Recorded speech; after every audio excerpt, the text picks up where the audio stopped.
మనకి పెన్షన్ అనేది మన హక్కు, దాన్ని కాలరాయాలని ప్రభుత్వాలు ఎప్పటికప్పుడు ఆలోచనలు చేస్తూ ఉంటాయి. వాటిని మనం ఎప్పటికప్పుడు తిప్పికొట్టకపోతే కనుక ఇప్పుడు ప్రస్తుతం ఎవరైతే మనం ఉద్యోగాల్లో మేము ఉన్నామో మేమందరం కూడా పెన్షన్ అందుకునే పరిస్థితి ఉండదు. అలాగే సిపిఎస్ అని చెప్పి సిపిఎస్ పెన్షన్ విధానాన్ని రద్దు చేయమని మేము ఎప్పటి నుంచి ఉపాధ్యాయ సంఘాలుగా ధర్నాలు చేస్తూ ఉన్నాం. ఎప్పటికీ కూడా ఉపాధ్యాయులకి, ఉద్యోగులకి, కార్మికులకి ఎవరైతే ఉద్యోగాల్లో చేస్తూ ఉన్నారో అందరికీ కూడా పెన్షన్ అనేది ప్రాథమిక హక్కు లాంటిది అని చెప్పి సభాముఖంగా తెలియజేసుకుంటున్నాను. మిత్రులారా, మీ యొక్క ధర్నాకి ఎస్టీయూ వెస్ట్ గోదావరి జిల్లా శాఖ పక్షాన అలాగే ఎస్టీయూ ఏపీ పక్షాన మేము సంపూర్ణ మద్దతును ప్రకటిస్తున్నామని చెప్పి మీకు తెలియజేస్తున్నాను మిత్రులారా.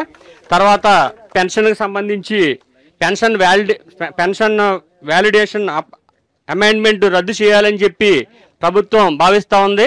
దాన్ని మేము పూర్తిగా వ్యతిరేకిస్తా ఉన్నాం. ప్రభుత్వ పెన్షనర్స్ ఉద్యోగుల హక్కులను కాలరాసే విధంగా ప్రభుత్వాలు పనిచేస్తే వాటిని ఉద్యమాలతో ఎదిరించి సాధించుకుంటామని ఉభయ గోదావరి జిల్లాల టీచర్ ఎమ్మెల్సీ బొర్రా గోపిమూర్తి హెచ్చరించారు.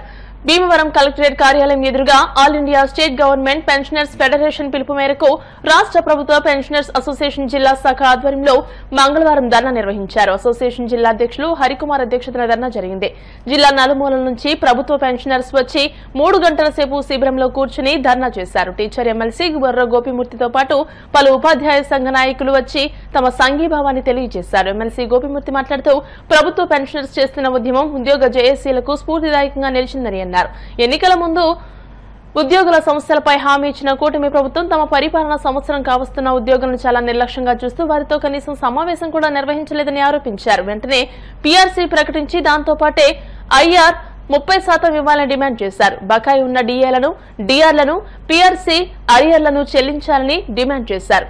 పెన్షనర్స్ అసోసియేషన్ అధ్యక్షులు హరికుమార్ మాట్లాడుతూ కేంద్ర ప్రభుత్వం పెన్షనర్స్ కు ఇంక ముందు ఎటువంటి రివైజ్డ్ పీఆర్సీ గాని డిఏలు గాని ఇవ్వకూడని రీతిలో నిర్ణయం తీసుకునే ప్రయత్నం చేస్తుందని ఆరోపించారు. దానిని తిప్పికొట్టడానికి ఉద్యమం చేస్తున్నట్టు వివరించారు. వెంటనే పీఆర్సీ ఐఆర్ ప్రకటించాలని, పూర్తిగా నగదు రహిత వైద్యం అందించాలని, సీనియర్ సిటిజన్లకు రైల్వే రాయితీ పునరుద్ధరించాలని డిమాండ్ చేశారు.